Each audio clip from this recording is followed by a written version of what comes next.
Hello दोस्तों, मेरा नाम है सुरेश कुमार और आपका स्वागत है साहू ज्ञान चैनल में। तो हम लोग पढ़ रहे थे डिस्ट्रीब्यूटेड ऑपरेटिंग सिस्टम की क्या क्या इश्यूज हो सकती हैं। तो यहाँ पर एक इश्यूज आती है जो हमने पहले क्या क्या पढ़ा है, ट्रांसपेरेंसी पढ़ा है। ट्रांसपेरेंसी में सारी चीज़ें पढ़े हैं, क्या होती है reliability, consistency, A to Z हमने पढ़ा है। ट्रांसपेरेंसी में एक्सिस ट्रांसपेरेंसी, वो जो ट्रांसपेरेंसी वाली क्वेश्चन है, मैं एक बार फिर से बता दूं आपको कि वो बहुत इंपॉर्टेंट क्वेश्चन है। तो प्रीवियस जाकर एक बार वो वीडियो को आप ज़रूर देख लेंगे। तो फिर हमने हमने पढ़ा फिर जो हमने पढ़ा है वो सारी चीज़ों को आप एक बार ज़रूर देखेंगे। रिलायबिलिटी क्या होती है, ये सारी चीज़ें आप ज़रूर देखेंगे। तो यहाँ पर आप रिलायबिलिटी और फ्लेक्सिबिलिटी हमने कंप्लीट कर लिया है। और अब हमारे परफॉर्मेंस में और स्केलेबिलिटी में। तो परफॉर्मेंस में क्या होती है, एक्चुअल में परफॉर्मेंस क्या है? परफॉर्मेंस के नाम से अगर जाना जाए किसी चीज़ को, तो परफॉर्मेंस क्या है? किसी भी चीज़ का स्पीड को इंक्रीज़ करना या सारे स्पीड को मेंटेन करना।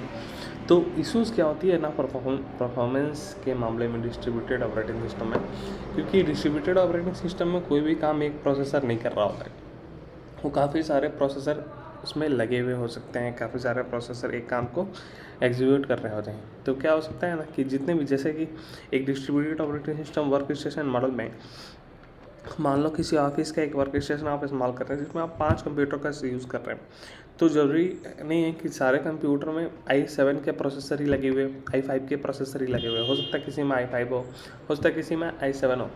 तो जो भी आप प्रोसेस देंगे, तो ये बात ज़रूर उड़ जाती है कि जो भी प्रोसेस कर रहे हैं उसके पास सारे कंप्यूटर्स के पास, सारे प्रोसेसर के पास सेम एफिशिएंट की पावर नहीं है। तो उसमें क्या होती है कि कुछ कुछ प्रोसेस होती है स्लो और कुछ कुछ होती है कुछ कुछ होती है फास्ट। ओके, तो यहाँ पर ये सारी प्रॉब्लम्स हमें देखने को मिल जाती है परफॉर्मेंस में।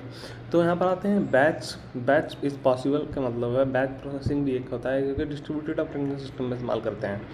तो बैच ऑपरेटिंग सिस्टम जो है, बैच प्रोसेसिंग सिस्टम जो है, वो हम कंप्यूटर के प्रोसेस को फास्ट करने के लिए इस्तेमाल करते हैं। अगर हम किसी भी परफॉर्मेंस को, किसी भी चीज़ को जो ट्रांसफ़र कर रहे हैं डाटा, उसे हम छोटे नेटवर्क में जो भेज रहे हैं, छोटे छोटे चंक्स में जो भेज रहे हैं, उससे अच्छा है कि हम उसे एक ही बार में एक पेज के थ्रू भेजें।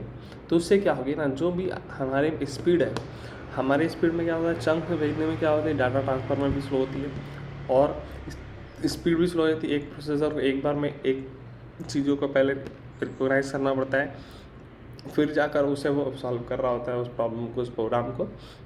तो अगर हम उसे डायरेक्ट एक इंडिविजुअल पेज में भेजेंगे एक प्रोग्राम को पूरी, तो उससे क्या होगी, वो जो प्रोसेसिंग स्पीड है वो स्पीड बढ़ जाएगी। इसे हम लोग कहते हैं छोटे छोटे चंक्स में भेजने से अच्छा है कि एक पेज में भेजें। तो हम उसे बैच इज़ पॉसिबल प्रोसेसिंग कहेंगे या फिर बैच प्रोसेसिंग सिस्टम कहेंगे। ओके, आगे बढ़ते हैं। फिर कैसे क्या है, कैसे है ना कि जैसे कि हम किसी भी कैसेस को हम इस्तेमाल करते हैं, ठीक है।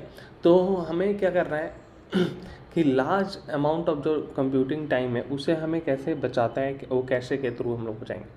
तो अगर हमें किसी भी चीज़ को बार बार यूज़ करना पड़ रहा है, कोई भी प्रोग्राम को या फिर कोई भी फाइल को बार बार यूज़ करना पड़ रहा है, तो हम उसे सामने रखेंगे। जो भी प्रोसेसर होगा, जो भी हमारे फाइल लगेगा, उसे हम सामने रखेंगे उस फाइल को। क्योंकि जब भी किसी डिस्ट्रीब्यूटेड ऑपरेटिंग सिस्टम जो उस फाइल को लेना हुआ या फिर उसे कैरी करना हुआ उस डाटा को, तो उस डाटा को फाइंडिंग करने में समय नहीं लगेगा। वो क्या करेगा, वो सबसे पहले जाएगा अपने कंप्यूटर में और वहाँ जाके तुरंत, तो क्योंकि आपने एक स्पेसिफिक प्लेस पे एक डाटा रखा है जिसका बार बार फ्रिक्वेंटली आप यूज़ कर रहे होंगे, तो उससे क्या होगा, जो डिस्ट्रीब्यूटेड ऑपरेटिंग सिस्टम को जो आपके कंप्यूटर्स में सारी चीज़ों को ढूंढने में टाइम लगता है, वो टाइम काफ़ी कम हो जाएगा। तो जो प्रोसेस है इसे हम क्या कहते हैं, जैसे मान लो एक एग्जांपल मैं बता दूं, कैशे व्हेनेवर पॉसिबल का मतलब, जैसे मान लो आप एक सिस्टम का यूज़ करते हो। ओके, मैंने मान लो मेरे ये सिस्टम है। ओके, मान लो ये सिस्टम है। अब मुझे मान लो बार बार मैं गूगल क्रोम को यूज़ करता हूँ, या फिर बार बार मैं इस चीज़ को यूज़ करता हूँ, ये क्रोम को, या फिर बार बार मैं यूज़ करता हूँ स्क्रीन रिकॉर्डिंग को। तो मैं क्या करूँगा ना, स्क्रीन रिकॉर्डिंग को मैं फ्रंट में रखूँगा क्योंकि मुझे बार बार ढूंढने में समय ना जाए, मेरी समय बच जाए। तो इसी को हम लोग कहेंगे कैशे व्हेनेवर पॉसिबल। ओके, आगे बढ़ते हैं। उम्मीद करते हैं काफ़ी अच्छे से समझ गए होंगे। तो मिनिमाइज कॉपिंग डाटा क्या है, जो भी हम कॉपी कर रहे हैं बार बार डाटा को, ओके, तो इस चीज़ को हम कम कर सकते हैं सीपीयू, क्योंकि बार बार जो कॉपी पेस्ट हो रही होती है ना, उससे क्या होती है, सीपीयू की प्रोसेसिंग पावर बहुत ज़्यादा यूज़ हो रही होती है। ओके, तो हमेशा उस कॉपी जो होती है, जो भी हम डाटा को कॉपी कर रहे होते हैं, ये कर रहे होते हैं, वो सारी चीज़ें जो डिस्ट्रीब्यूटेड ऑपरेटिंग सिस्टम में की प्रोसेस को ज़्यादा लोड डालती है। इसलिए हम यहाँ पर यूज़ कर रहे थे centre stack the message buffer. Buffer भी एक अच्छा टॉपिक है, बफर का यूज़ इसमें कर रहे होते हैं। तो बफर हम लोग आगे जाकर पढ़ेंगे क्या क्या होती है बफर, ये सारी चीज़ों को हम पढ़ेंगे। ओके, आगे बढ़ते हैं हम थोड़ा सा। तो मिनिमाइज नेटवर्क ट्रैफिक क्या है? तो जैसे कि हम किसी भी प्रोसेस को छोटे छोटे में भेज रहे हैं ना, तो उसमें क्या होती है कि मान लो एक प्रोसेस जा रही है तो फिर दूसरे प्रोसेस के पीछे एक सड़क है, मान लो। मिनिमाइज नेटवर्क ट्रैफिक का मतलब समझ लो, जैसे मान लो कि एक सड़क है और उस सड़क में बहुत लोग जा रहे हैं, ठीक है, बहुत सारे प्रोसेस जा रहे हैं, बहुत सारी गाड़ियाँ जा रही हैं। तो क्या होगी, जो भी आप जाएंगे उससे तो क्या होगा, ट्रैफिक की वजह से आपकी स्पीड स्लो हो जाएगी। ओके, अगर वही ट्रैफिक नहीं होगी तो आपकी स्पीड बढ़ जाएगी। तो यहाँ पर उसी तरह कहा जा रहा है कि आपको जो कॉपी है डिक्रीज़ करना चाहिए, जो कॉपी पेस्ट कर रहे हैं या ट्रांसफर कर रहे हैं डाटा, उसको डिक्रीज़ करना चाहिए और एक सिंगल वे में भेजना चाहिए।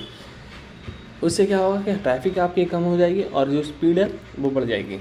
जैसे कि मान लो आप कहीं से जा रहे हैं, आप दिल्ली से गुड़गांव जा रहे हैं, तो वहाँ पर काफ़ी सारे ट्रैफिक्स हैं। ओके, रोड आप वही इस्तेमाल कर रहे हैं, वही पाथ को इस्तेमाल कर रहे हैं, लेकिन जो भी जाने की जो प्रक्रिया है उसे आप बदल देते हैं, या फिर आप उसे क्या करते हैं, आप छोटे छोटे चंक में आपके अपने 50 गाड़ियाँ लेके जाएंगे, आपकी 50 गाड़ियाँ आपके आगे, उसके बाद आप पीछे, तो 50 गाड़ियाँ जैसे एक एक पेड़ के बाद एक, तो रोड भी जाम करेगी ना।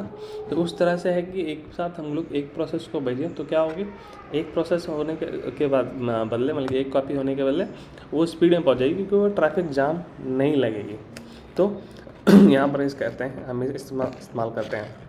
तो होता है take advantage fine grain parallelism for multi processing performance can also be improved by taking advantage by fine grain parallelism for multi processing. For example thread. तो थ्रेड क्या है?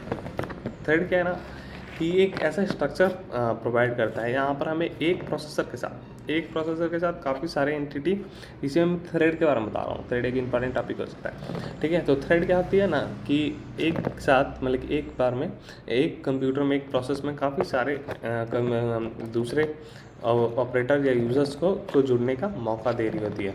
तो यहाँ पर क्या होती है ना कि जो भी यूज़र्स आ रही होती हैं, तो उसमें क्या होता है, मान लो प्रोसेसर खाली नहीं है, तो एक प्रोसेसर में एक यूज़र कोई भी यूज़ कर रहा है, तो मान लो उस प्रोसेसर का, एक प्रोसेसर की जितनी पावर है उसका 50% ही यूज़ कर पा रहा है। तो थ्रेड क्या करेगा, थ्रेड इसी चीज़ को करने का देता है कि एक प्रोसेसर में मल्टीपल यूज़र को यूज़ कर सकते हैं। ओके, आगे बढ़ते हैं।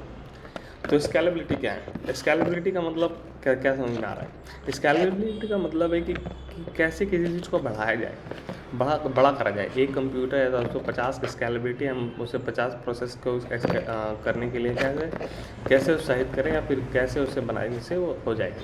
तो यहाँ पर पहला है कि प्रिंसिपल, ठीक है। पहला है कि avoid central entity.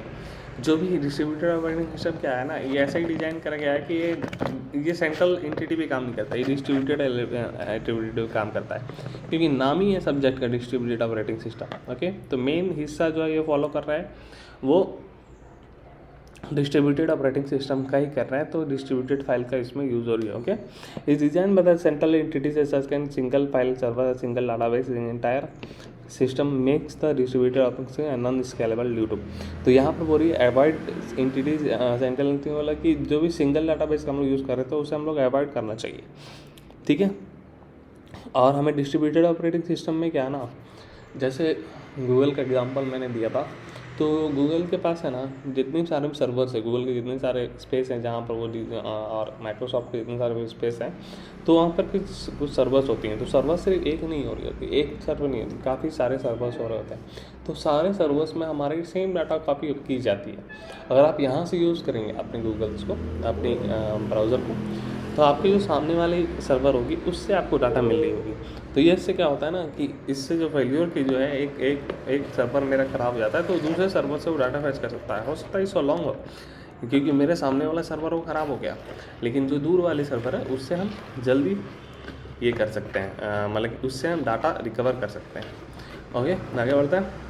Avoid central algorithm, वही चीज़ है कि जो भी सेंट्रल एल्गोरिथम है उसे हमें अवॉइड करना चाहिए। Collecting information from all nodes, processing information and on a single node that then distributing the result to other nodes. Okay, तो यही चीज़ है, जैसे कि एक सिंगल नोड है उसे सारे सारे में अपने जो कॉपी है, जो डाटा है, वो सारे दूसरे नोड्स में भेज देने चाहिए। इसे सेंट्रल सेंट्रल अथॉरिटी है या सेंट्रल एल्गोरिथम है, उसे हम डिस्ट्रीब्यूटेड पार्ट में बांट सकते हैं। फेलियर के चांसेस काफ़ी कम हो जाते हैं। ओके, तो क्लाइंट जो सर्वर वर्क स्टेशन है वो भी कुछ इसी तरह से काम कर रही होती है कि जितने भी सारे कंप्यूटर्स होते हैं इन सर्वर, तो वहाँ पर हम इसे डिस्ट्रीब्यूटेड ऑपरेटिंग सिस्टम के हिस्से से काम कर रहे होते हैं। तो उससे क्या होगी, परफॉर्मेंस भी आपकी हाई हो जाएगी, क्योंकि आप कहीं सेंट्रल अथॉरिटी पे काम नहीं कर रहे हैं, आप कई सारे सिस्टम को एक साथ यूज़ कर रहे हैं। तो जो एक सिस्टम का प्रोसेस आपको मिल रहा था सेंटर पर, वो अभी 4 हो गए हैं। तो जाहिर सी बात है कि वो आपकी स्पीड को आगे बढ़ा देगा। तो आप पढ़ेंगे हम लोग कल को जाके हेट्रोजेनिटी, तो ये भी काफ़ी इंपॉर्टेंट टॉपिक है, उतना भी नहीं है लेकिन है। लेकिन सिक्योरिटी बहुत इंपॉर्टेंट टॉपिक है। ओके, तो कल सिक्योरिटी भी कवर करेंगे, ये सारी चीज़ें कवर करेंगे। उम्मीद करता हूँ कि आपको सारी चीज़ें समझ में आ रही होगी, कहीं भी कोई परेशानी नहीं हो रही होगी। तो जहाँ पर भी कोई भी इश्यूज़ आपको देखने को मिल रही है, वो ज़रूर से आप एक बार हमें कमेंट में बताएंगे कि क्या प्रॉब्लम्स आ रही हैं। जहाँ नहीं आ रही है तो कमेंट में ज़रूर रिप्लाई करेंगे। Feedback is most important for me, so feedback back आपको ज़रूर देना है कि कहाँ का क्या चीज़ प्रॉब्लम आ रही है, या फिर किसी अदर टॉपिक में जो मैंने प्रीवियस में पढ़ा रखा है उसमें कोई भी परेशानी आ रही है तो आप ज़रूर मुझे बताएंगे। उम्मीद करते हैं कि आप सब अच्छे होंगे। तो ज़्यादा से ज़्यादा चैनल को लाइक सब्सक्राइब जरूर करते हुए जाइएगा। Thank you.